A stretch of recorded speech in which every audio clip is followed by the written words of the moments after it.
¿Qué tal, amigas y amigos? ¿Cómo están? Créanme que para mí es una gran alegría poder compartir estos momentos con la palabra de Dios para hoy. Así que le invito a que me esté acompañando en esta próxima media hora para que juntos seamos edificados en el Señor.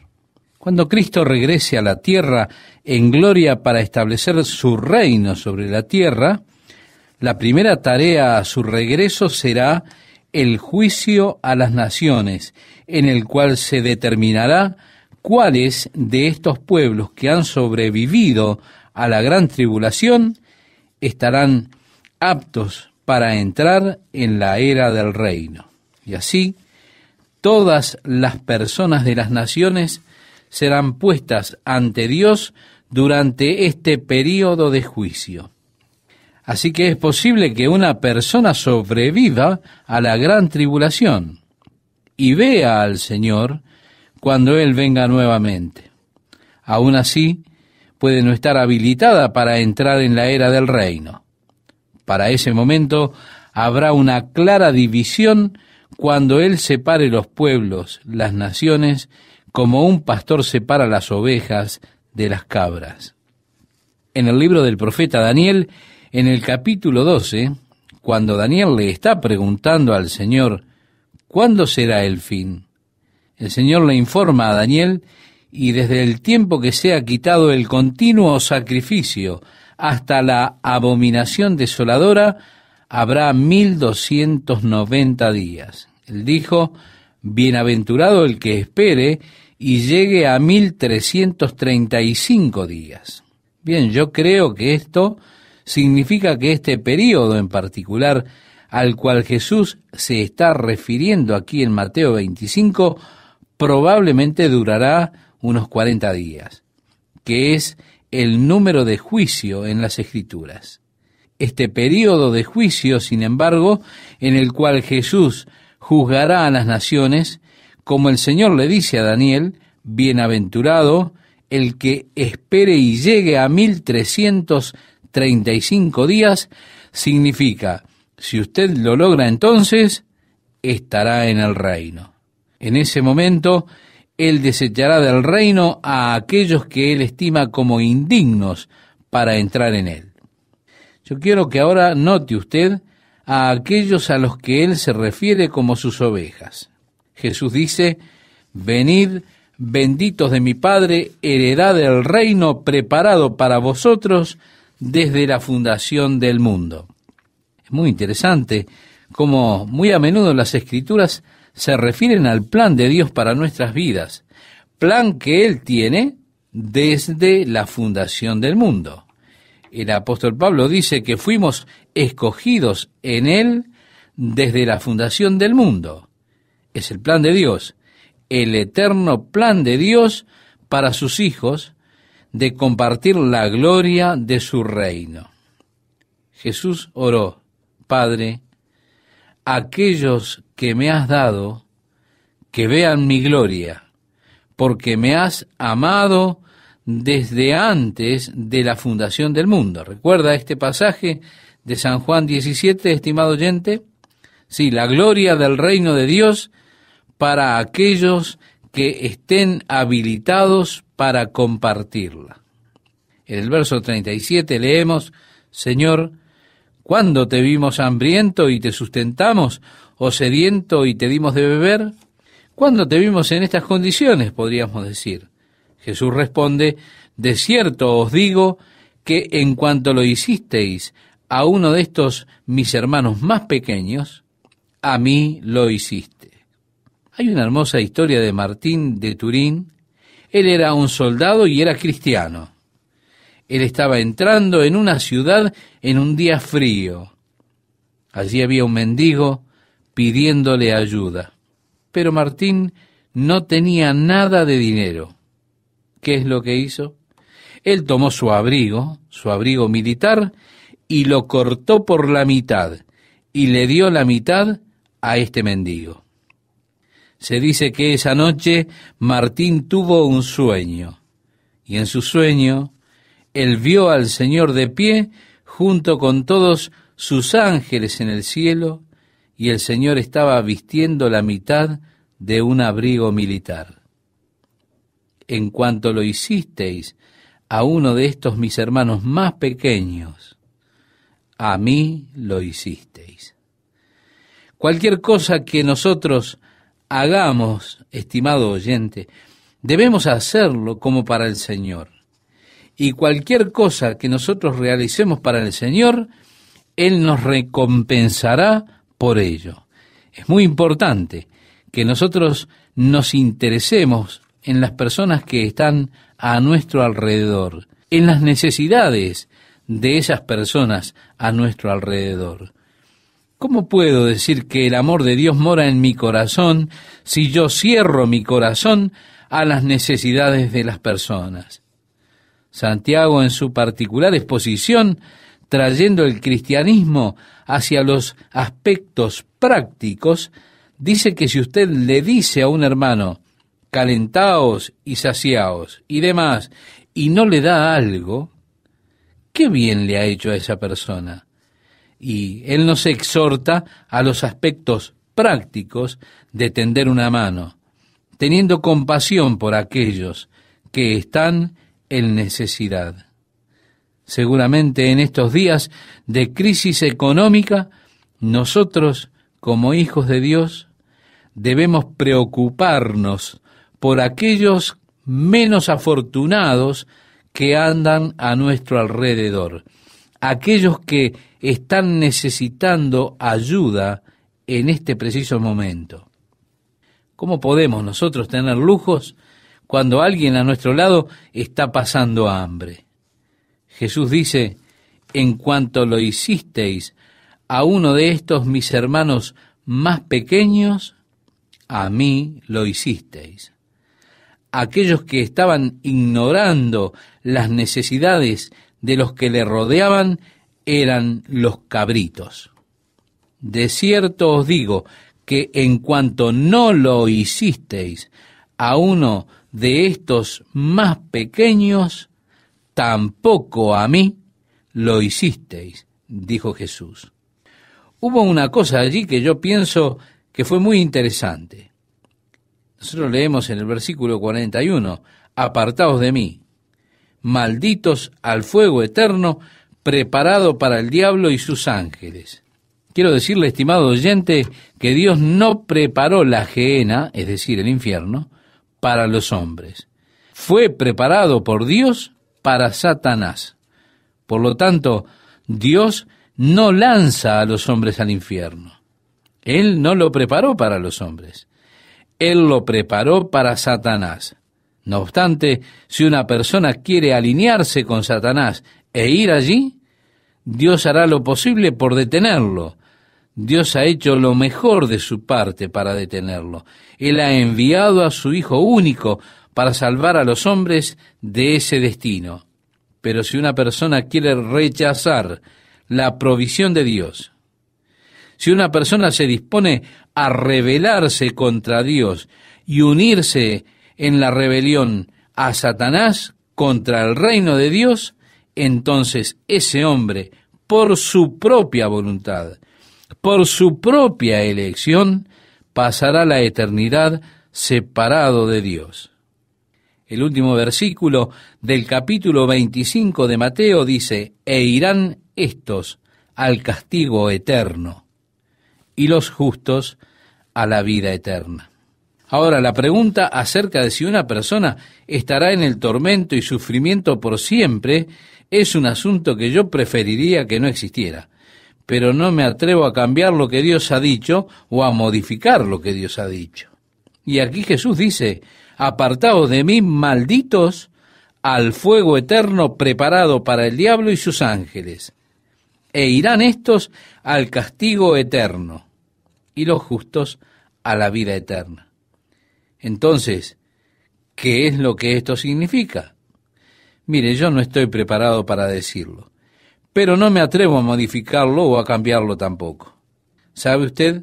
En vez de estar alterado acerca de esto, preocúpese solamente de buscar al Señor y escápese de ese lugar, y entonces usted no tendrá de qué preocuparse.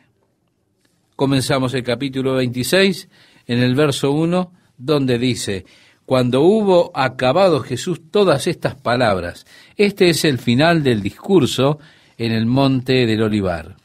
Dijo a sus discípulos: sabéis que dentro de 2 días se celebra la Pascua, y el Hijo del Hombre será entregado para ser crucificado. Esto es interesante porque aparentemente sucedió un lunes que Jesús dio el discurso del Olivar. Él hizo su entrada triunfal un domingo, recuerda, ¿verdad? Ese domingo que es conocido como el Domingo de Ramos. Luego, al día siguiente, él regresó al templo. Los escribas y sacerdotes dijeron: ¿con qué autoridad haces estas cosas? Y lo desafiaron en ese asunto. Así que, cuando ellos estaban dejando el templo, los discípulos dijeron: Señor, ¿qué señal habrá de tu venida y de la destrucción del templo? Y Jesús dio este discurso en el Monte de los Olivos. Ahora, cuando él terminó su discurso, le dice a sus discípulos: sabéis que dentro de 2 días se celebra la Pascua, y el Hijo del Hombre será entregado para ser crucificado. Ahora, si él estaba diciendo esto el día lunes, quiere decir que la fiesta de la Pascua, que se celebraría en 2 días, habría de tener lugar, por supuesto, un miércoles. Y Jesús fue crucificado en un día de fiesta, la fiesta de la Pascua. Así que, al parecer, Jesús probablemente fue crucificado un miércoles, lo cual nos daría entonces los 3 días y las 3 noches en el corazón de la tierra. La gente pasa mucho tiempo calculando esto desde una óptica de domingo. Si cuentan desde la crucifixión el viernes hasta el domingo, 3 días y 3 noches, eso requiere hacer muchos malabares. Así que luego de 2 días es la fiesta de la Pascua y el Hijo del Hombre será entregado para ser crucificado. Nosotros leemos ahora el verso 3 y nos dice que entonces los principales sacerdotes, los escribas y los ancianos del pueblo se reunieron en el patio del sumo sacerdote llamado Caifás. Había allí 2 sumos sacerdotes, Caifás y Anás. Caifás, que era designado por el gobierno romano, y Anás, el escogido por las personas religiosas. Y dice el verso 4, tuvieron consejo para prender con engaño a Jesús y matarle. Pero decían: no durante la fiesta, para que no se haga alboroto en el pueblo. Así que ellos estaban haciendo todo lo posible para que esto no sucediera en día de fiesta. Pero de manera que se pudieran cumplir los escritos del Antiguo Testamento, era importante que Jesús fuera crucificado como el Cordero de Dios en el día de fiesta.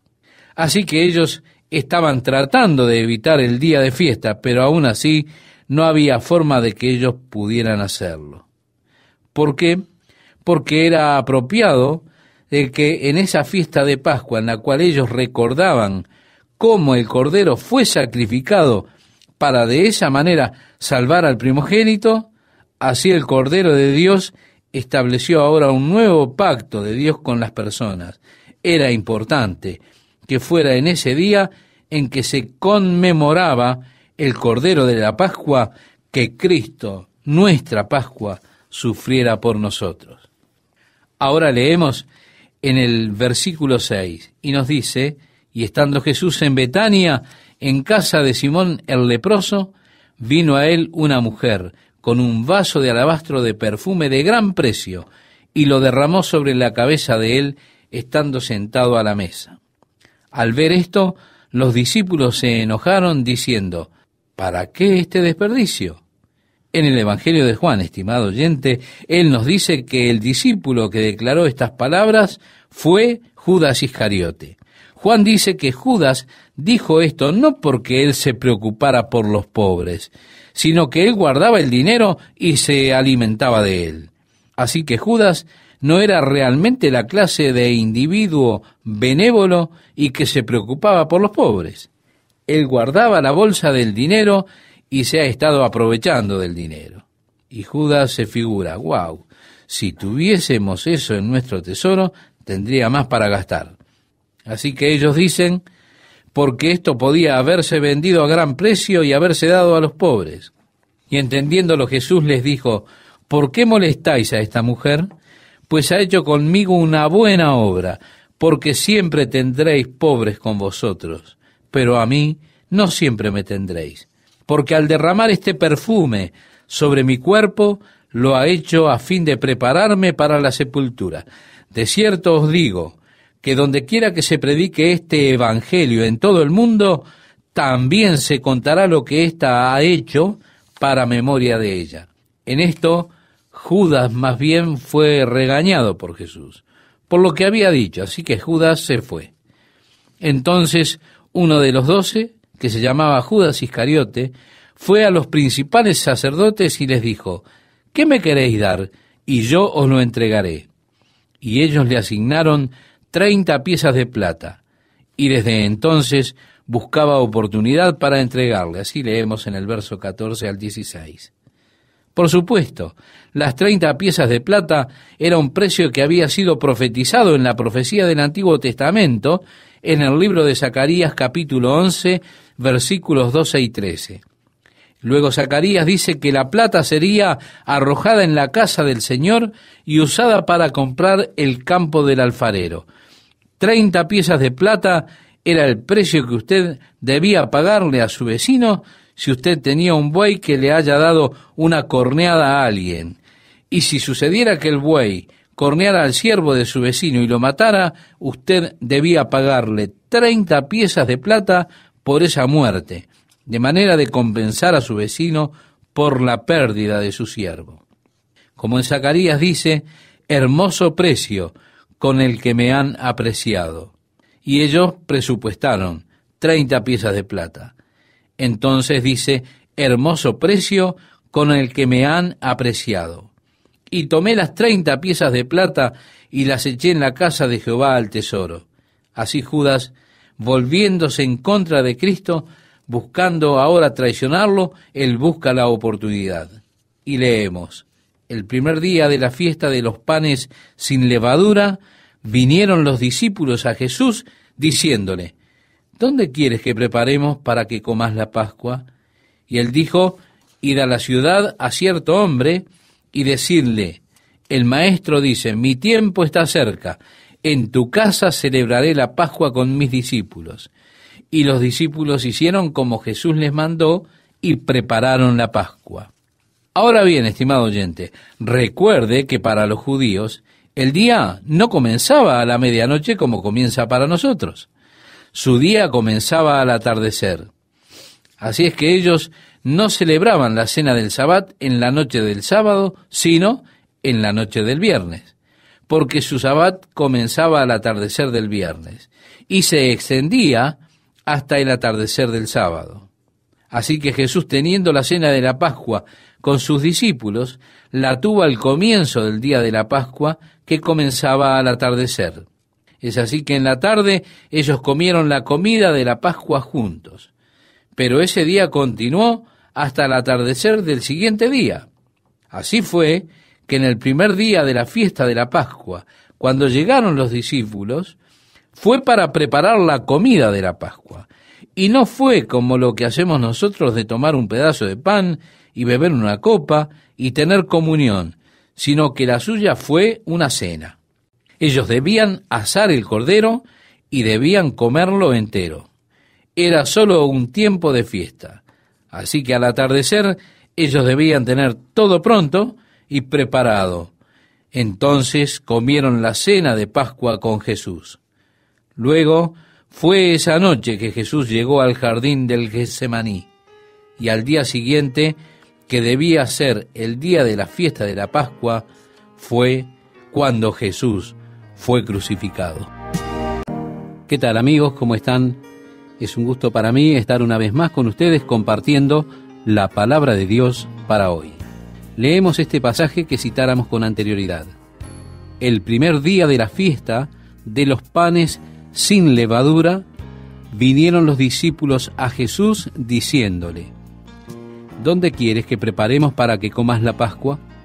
Y él dijo: Id a la ciudad a cierto hombre y decidle: el maestro dice, mi tiempo está cerca, en tu casa celebraré la Pascua con mis discípulos. Y los discípulos hicieron como Jesús les mandó y prepararon la Pascua. Bien, estimado oyente, ellos comieron la cena de Pascua con Jesús. Y luego fue esa noche que Judas vino al jardín de Getsemaní, y al día siguiente, el cual sería el día de la fiesta de la Pascua, es cuando Jesús fue crucificado. Nosotros leemos el verso 20 y dice: cuando llegó la noche, se sentó a la mesa con los 12, y mientras comían, dijo: de cierto os digo que uno de vosotros me va a entregar. Y entristecidos en gran manera, comenzó cada uno de ellos a decirle: ¿soy yo, Señor? Entonces él respondiendo dijo: el que mete la mano conmigo en el plato, ese me va a entregar.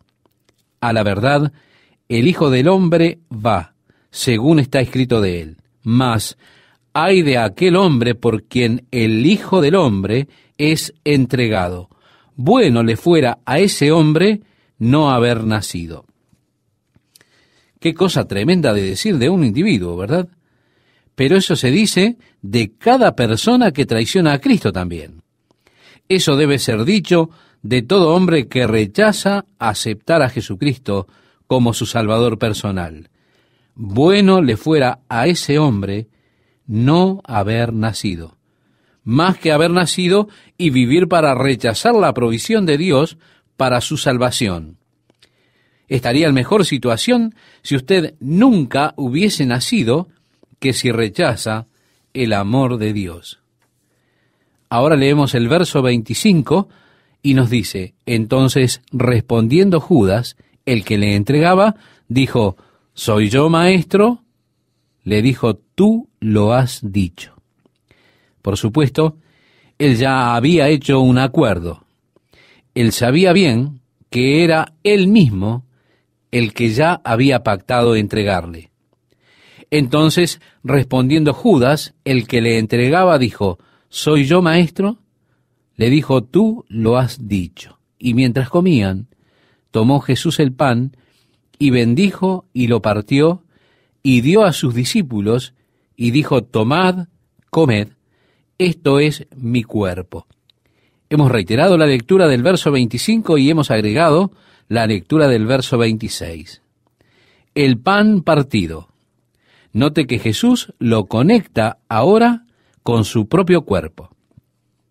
En el verso 27 nos dice: y tomando la copa, habiendo dado gracias, les dio, diciendo: bebed de ella todos, porque esto es mi sangre del nuevo pacto, que por muchos es derramada para remisión de los pecados. Y os digo que desde ahora no beberé más de este fruto de la vid hasta aquel día en que lo beba nuevo con vosotros en el reino de mi Padre. Aquí Jesús está instituyendo lo que comúnmente se ha dado en llamar la cena del Señor.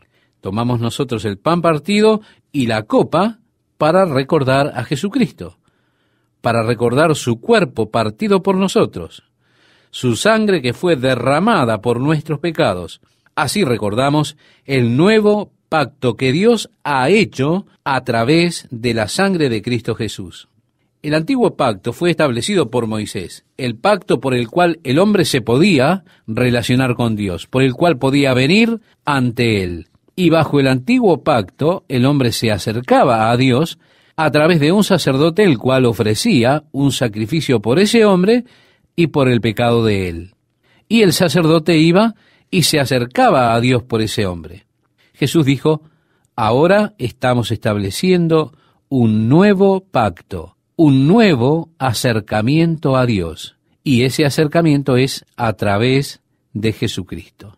En el libro de Hebreos, el autor declara extensamente cuánto mejor es el pacto que tenemos a través de Cristo, mostrando que el pacto que Dios ha establecido por medio del sacerdocio de Leví fue algo que tenía que ser continuado año a año.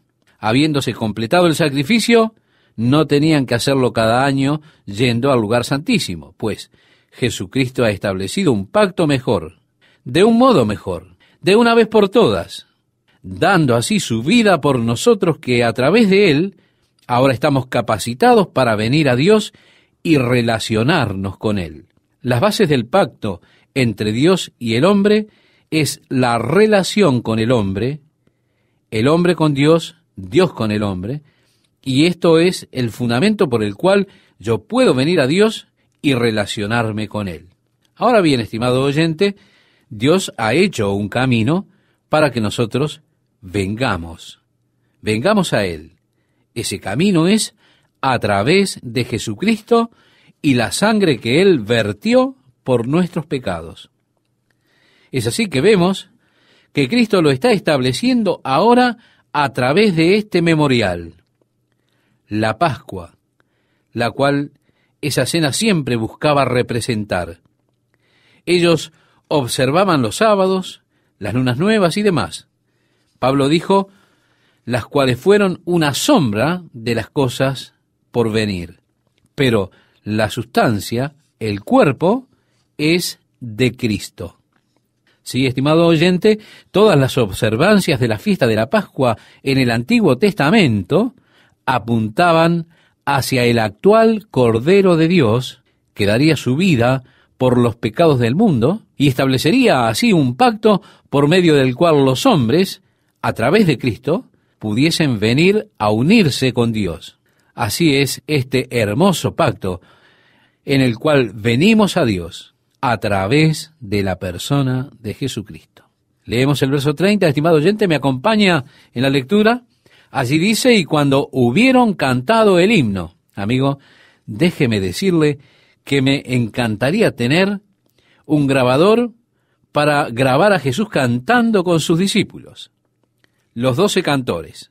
Judas ya se había ido. Eso dejó a 11 con Jesús.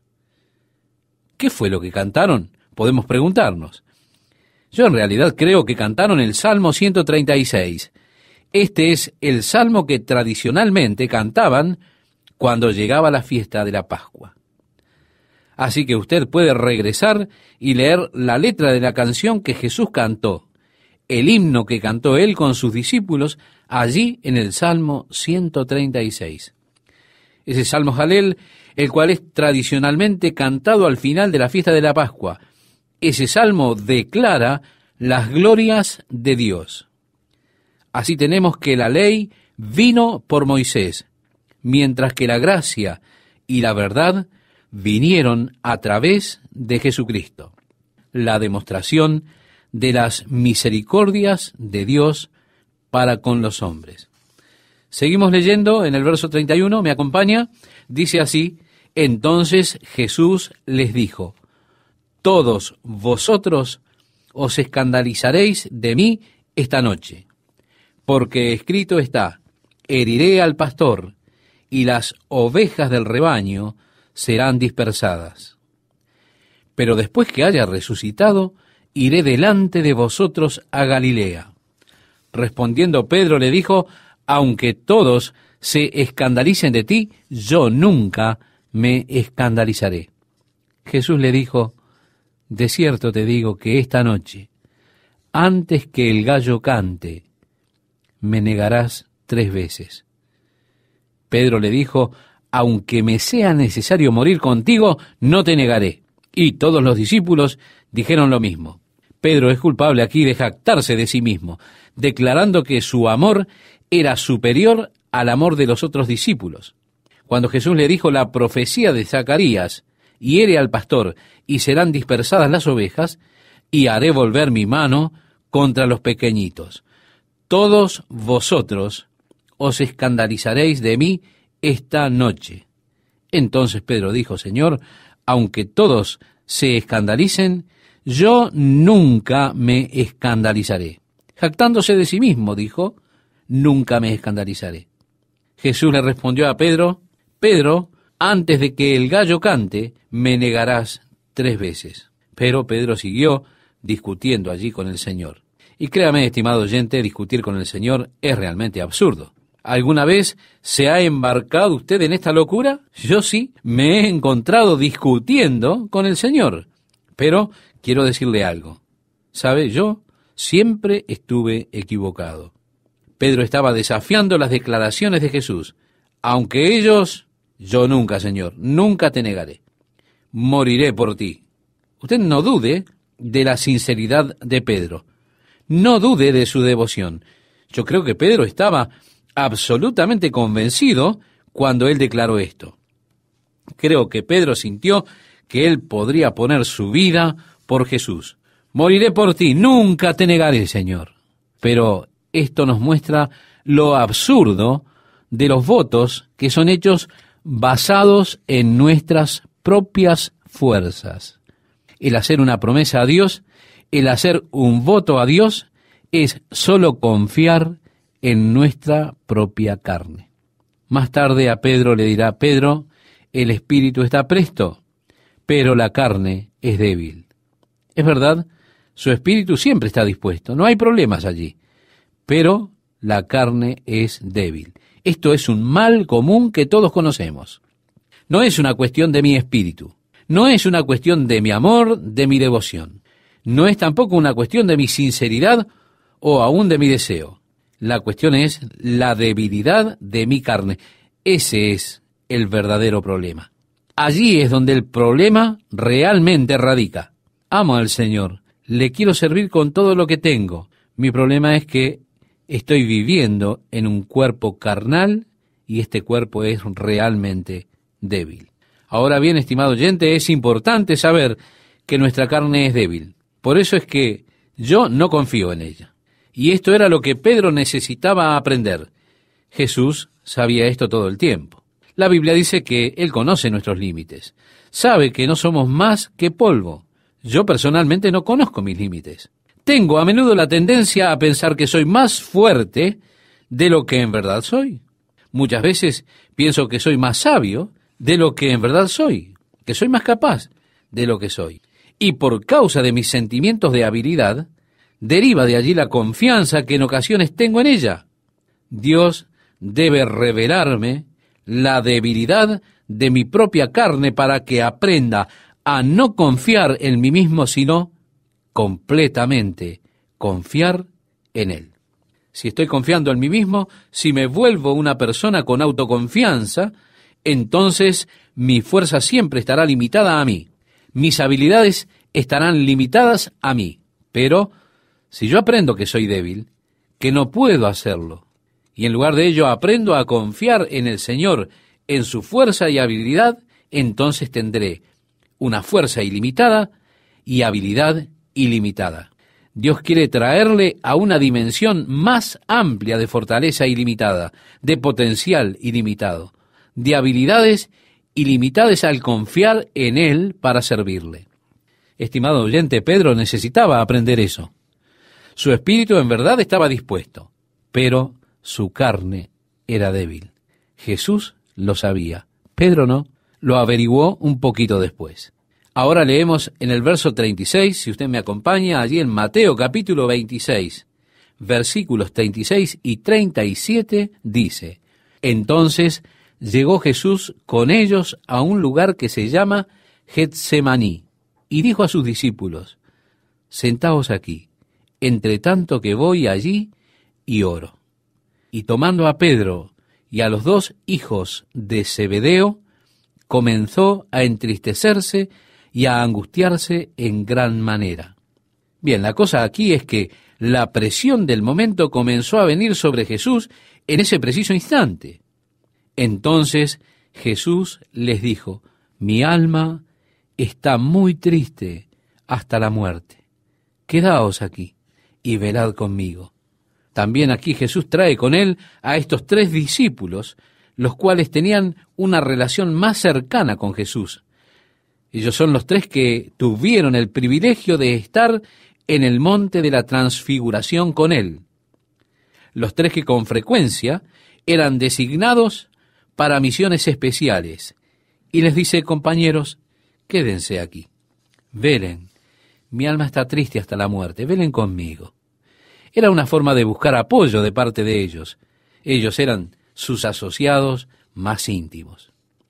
El verso 39 nos dice: yendo un poco adelante, se postró sobre su rostro, orando y diciendo: Padre mío, si es posible, pase de mí esta copa, pero no sea como yo quiero, sino como tú. Recuerda, estimado oyente, que él dijo: esta copa es el nuevo pacto en mi sangre, la cual es vertida para remisión de pecados. Pero ahora está orando: Padre, si es posible, pasa de mí esta copa. Y la pregunta que nos hacemos es: ¿si es posible qué? ¿Si la remisión de pecados es posible? ¿O cómo habla esto en contra de las obras blasfemas que hacen los hombres para ser aceptados por Dios? Un hombre pensando que él puede ofrecer a Dios sus propias obras para recibir la remisión de sus pecados. ¿Cómo habla esto en contra de los esfuerzos del hombre para ser aceptado por Dios por cualquier otro medio? Si es posible, si la salvación del hombre es posible, si el hombre puede ser salvo por ser sincero, si puede ser salvo por medio de buenas obras, si el hombre puede ser salvo siendo bueno en cuanto a la moral, si un hombre puede ser salvo siendo religioso, si hay otro medio por el cual el pecado pueda ser remitido, haz que pase de mí esta copa. Note, estimado oyente, Cristo está mencionando un plan alterno y con todo declara: pero no sea como yo quiero, sino como tú. Allí él está sometiéndose a sí mismo a la voluntad del Padre en lo que tiene que ver con tomar la cruz. Jesús está diciendo que si vendremos detrás de él, nosotros debemos negarnos a nosotros mismos y tomar nuestra cruz. ¿Qué es lo que significa tomar nuestra cruz? Significa que yo debo también someter mi vida totalmente al Padre. Déjeme decirle, estimado oyente, que se necesita tener mucha más fe para someterse totalmente a Dios y comprometer su vida y todo totalmente a Dios, que insistir que Dios le sane o que Dios haga algo por usted. En lugar de esto, tenemos que decir que Jesús escogió la voluntad de su Padre, y esto está bien. Con frecuencia en las oraciones expreso mi voluntad a Dios. Le digo: Señor, esto es lo que me gustaría ver, esto es lo que me gustaría tener, pero siempre que expreso mi voluntad a Dios, tengo esa reserva. A pesar de todo, no mi voluntad, sino la tuya sea hecha. Porque yo sé que la voluntad de Dios es mucho mejor que la mía, y los caminos de Dios son mucho mejores que los míos. Y Jesús está aquí declarando: si es posible, pasa de mí esta copa, pero no se haga mi voluntad. Ahora, lo que la cruz de Cristo declara y debe declarar a todos los hombres es que hay un solo camino por medio del cual una persona puede ser salva. Usted se preguntará por qué. Y porque si hubiese sido posible de otra manera, seguramente Dios hubiese tomado ese camino alternativo, como el Hijo clamó a él allí en el jardín de Getsemaní. Ahora seguimos leyendo, estimado oyente, en el verso 40, y le pido que me acompañe en esta lectura. Vino luego a sus discípulos y los halló durmiendo, y dijo a Pedro: ¿así que no habéis podido velar conmigo una hora? Velad y orad, para que no entréis en tentación.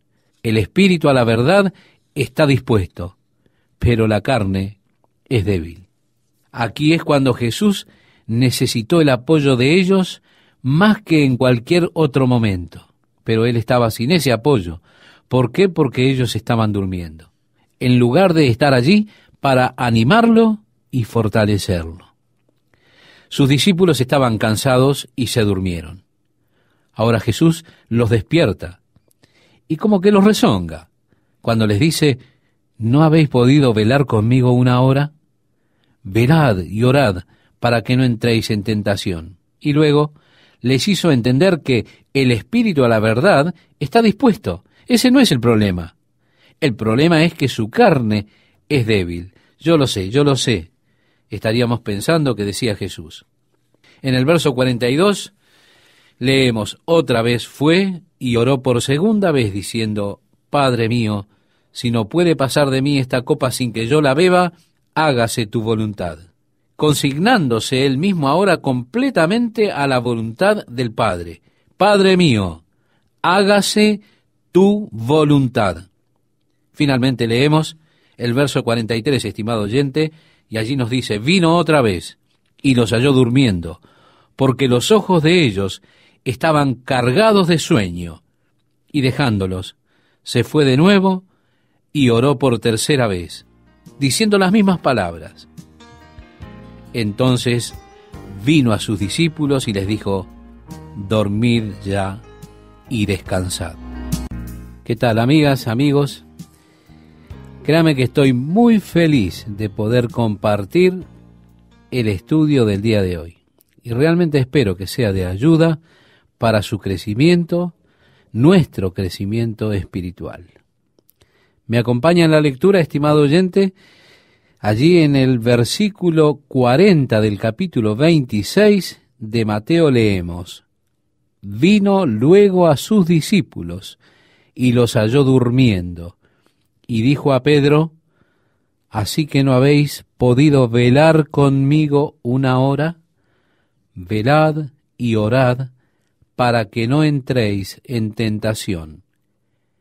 El espíritu a la verdad está dispuesto, pero la carne es débil.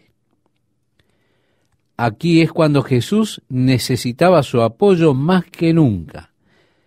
Y en vez de velar, en vez de orar, en vez de estar allí para alentarlo y fortalecerlo, sus discípulos estaban exhaustos, estaban dormidos.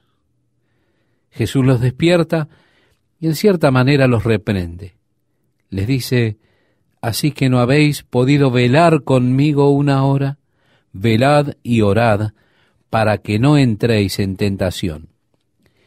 Luego, comprendiéndolos, les dice, en otras palabras, yo sé que ustedes desean hacerlo. Ese no es su problema. El problema es que su carne es débil, yo lo sé. El versículo 42 leemos, otra vez fue y oró por segunda vez, diciendo, Padre mío, si no puede pasar de mí esta copa sin que yo la beba, hágase tu voluntad. Entregándose a sí mismo ahora completamente a la voluntad de su Padre. Él dice, hágase tu voluntad. Luego leemos, vino otra vez y los halló durmiendo, porque los ojos de ellos estaban cargados de sueño.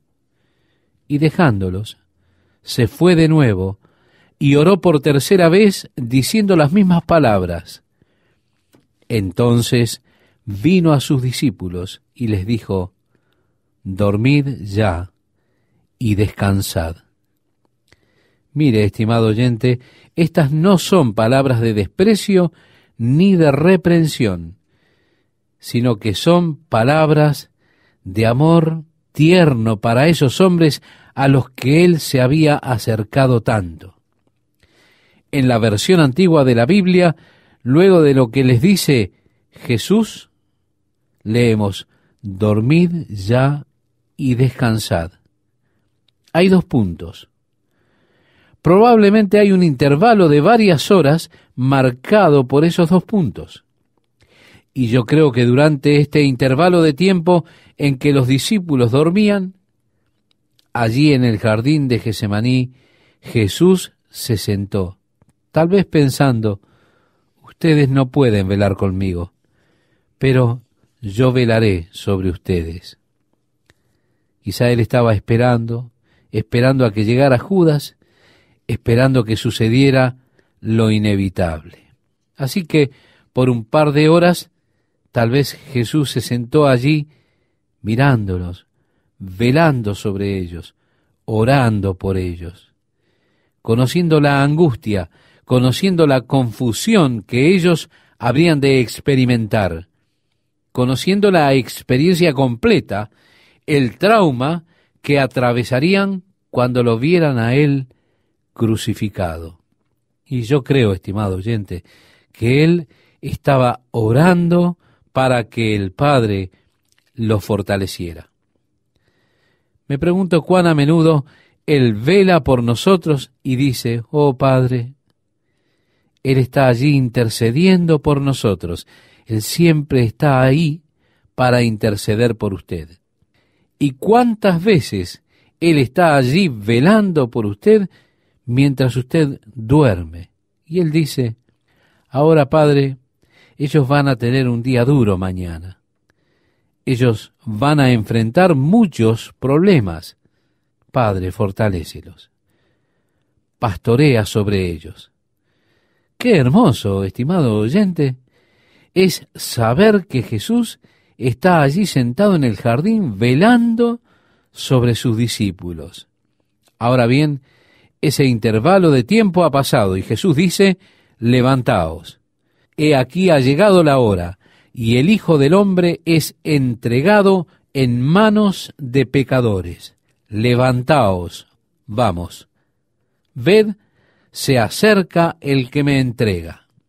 Probablemente él pudo oír a los soldados atravesando el jardín, escuchándolos cuando venían por el camino del valle Kidrón, haciendo su recorrido desde la casa de Caifás. El verso 47 nos dice, mientras todavía hablaba, vino Judas, uno de los 12, y con él mucha gente con espadas y palos, de parte de los principales sacerdotes y de los ancianos del pueblo.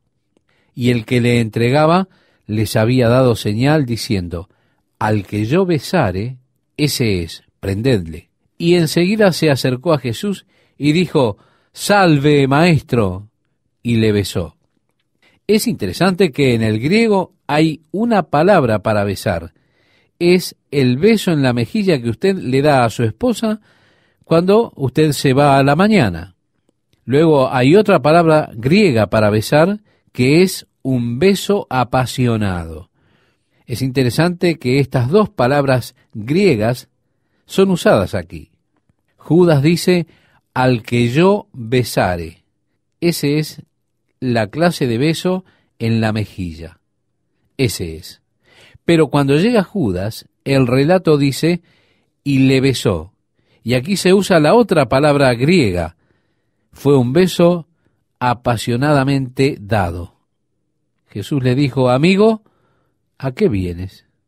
Entonces se acercaron y echaron mano a Jesús y le prendieron. Otro de los evangelios dice, Judas, ¿con un beso entregas al Hijo del Hombre? En el verso 51 de Mateo 26 dice, pero uno de los que estaban con Jesús. Nosotros sabemos por los otros evangelios que fue Pedro. Por supuesto que usted ya sabía esto, ¿verdad?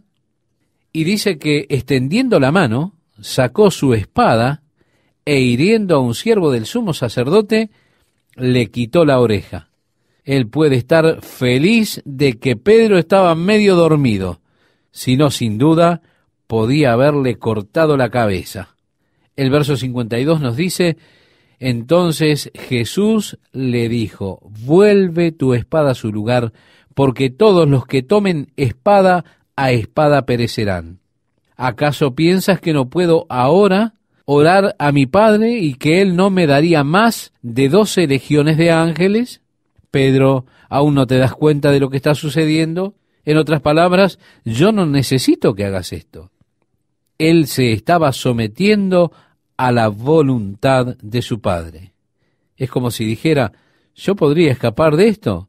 Ahora mismo yo podría decir, Padre, ya basta.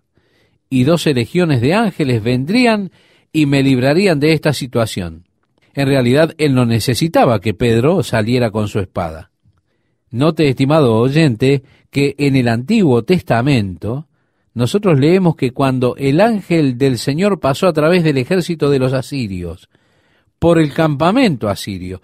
En una sola noche, un ángel mató a 185.000 soldados. ¿Se imagina lo que podrían hacer 12 legiones de ángeles? Las legiones romanas a las que ellos estaban acostumbrados y a las cuales temían. ¿Qué podrían hacer contra una legión de ángeles? Incluso contra un ángel solo. En otras palabras, Pedro, ¿no te das cuenta que yo podría llamar a 12 legiones de ángeles para salvarme?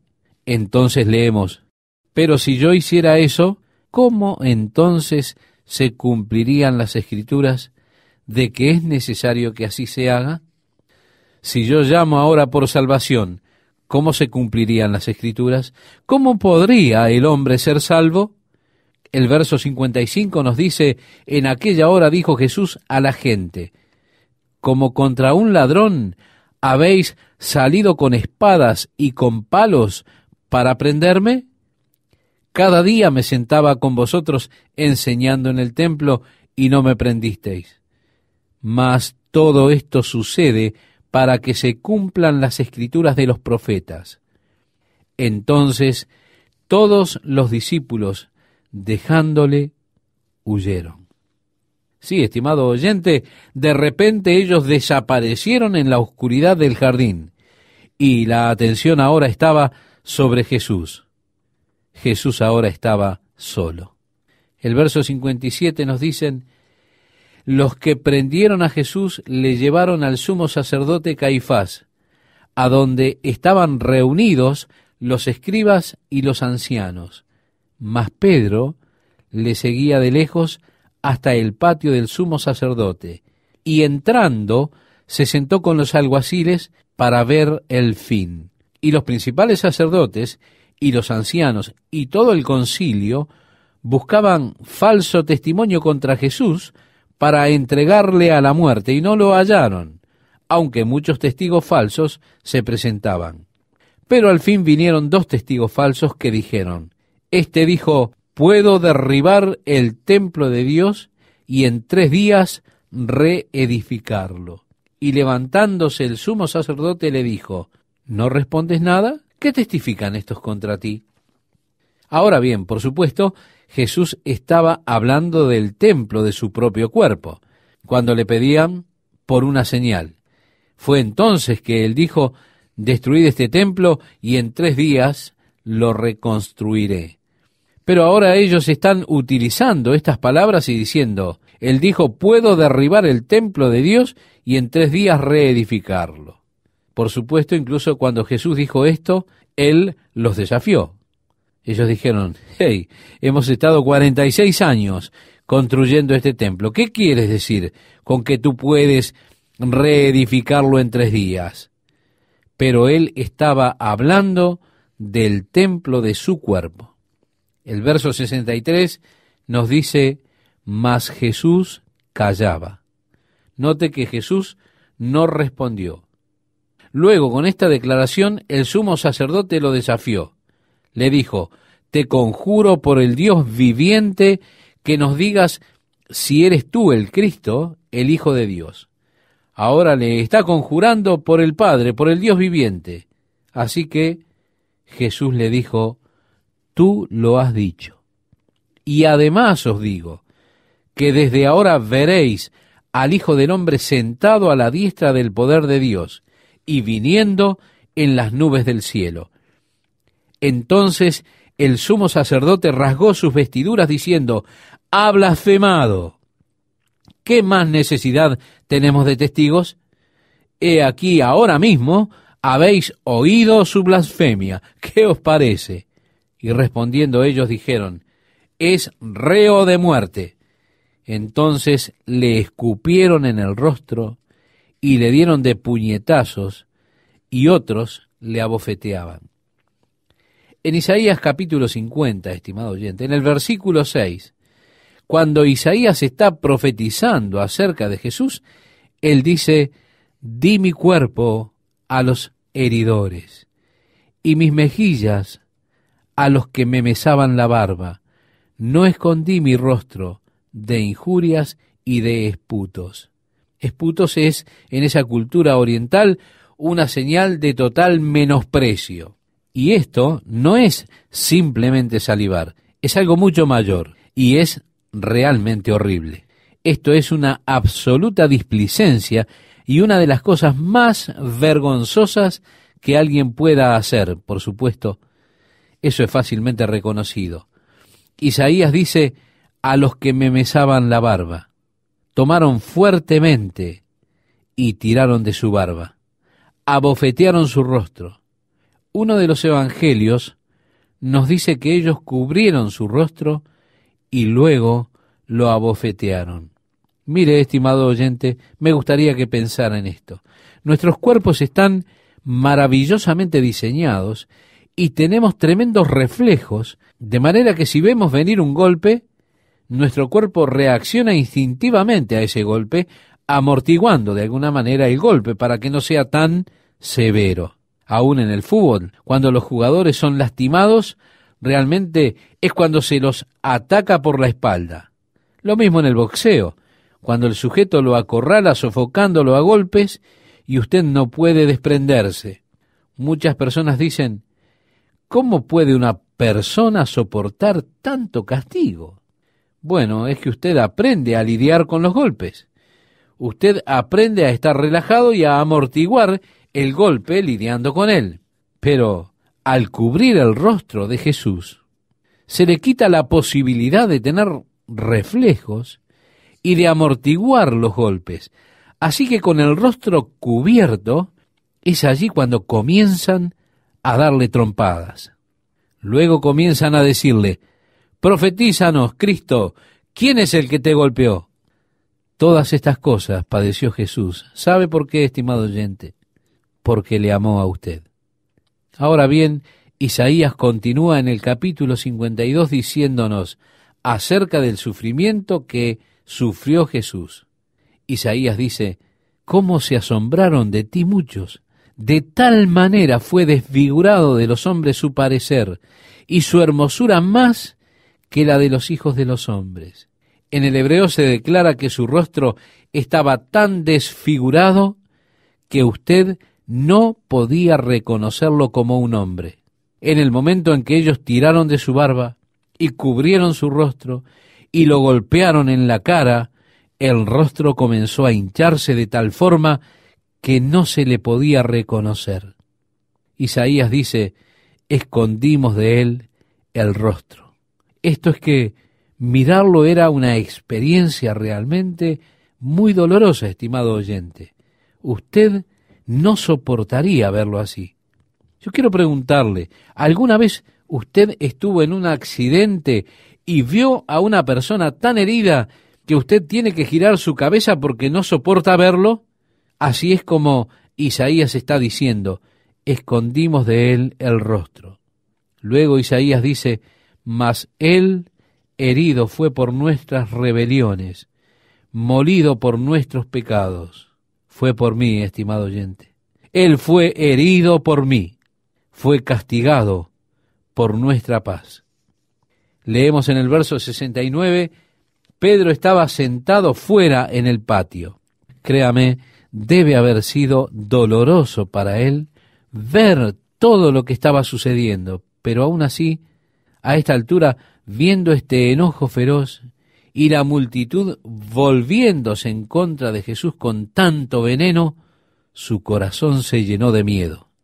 Leemos el verso 69 y dice, se le acercó una criada diciendo, tú también estabas con Jesús el Galileo.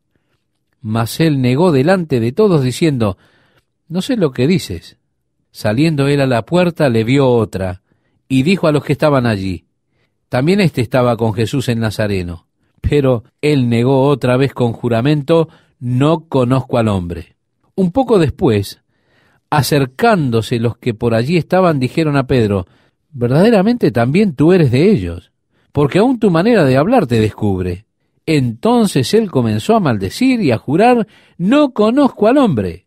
Y enseguida cantó el gallo. Entonces Pedro se acordó de las palabras de Jesús que le había dicho, antes que cante el gallo, me negarás 3 veces. Y saliendo fuera, lloró amargamente. Créame, estimado oyente, mi corazón se une al de Pedro porque me siento identificado con él. Yo he estado en el mismo lugar donde hice lo que había jurado que no haría, eso que le prometí a Dios que nunca haría, pero he fallado, mi carne ha fallado. Yo también soy culpable de haber negado al Señor en acciones, negando el señorío de Jesucristo. Lo que es realmente reconfortante para mí es el hecho de que Pedro fue restaurado, no solo restaurado, sino que Dios lo usó en una manera maravillosa. A pesar de que Pedro tenía imperfecciones, a pesar de que él era impulsivo, era muy bueno con la espada, a pesar de que muchas veces él fue reprendido, incluso él era culpable de haber fallado bajo la presión de las crisis.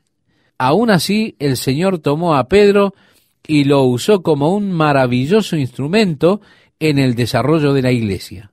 Esto me alienta porque yo sé que Dios puede usarme como lo hizo con Pedro, y de esa manera Él puede usar a hombres como yo.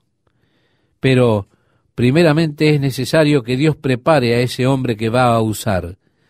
Usted es obra de sus manos, creado juntamente con Jesucristo para las buenas obras que Dios ha creado de antemano para que usted camine en ellas. Y Dios está trabajando en nuestras vidas para quitar nuestra confianza en nuestra propia carne, para que tomemos conciencia de nuestra necesidad que tenemos de confiar plenamente en Jesucristo. Así que cuando Dios haya comenzado a hacer su trabajo en y a través de nuestras vidas, nosotros no debemos recibir la gloria por el trabajo que Dios ha hecho. En cambio, reconociendo que mi carne es débil, que yo no puedo hacer nada por mí mismo, a medida que Dios trabaja a través de mí, lo único que puedo hacer es glorificar a Dios, alabar al Señor, que usa instrumentos imperfectos para hacer su trabajo, ungiéndolos con el poder de su Espíritu Santo. Y yo solo puedo buscar tener poder por el Espíritu de Dios, de tal forma que compenso las debilidades de mi carne, y luego me glorío en la victoria que Dios me da a través del Espíritu Santo.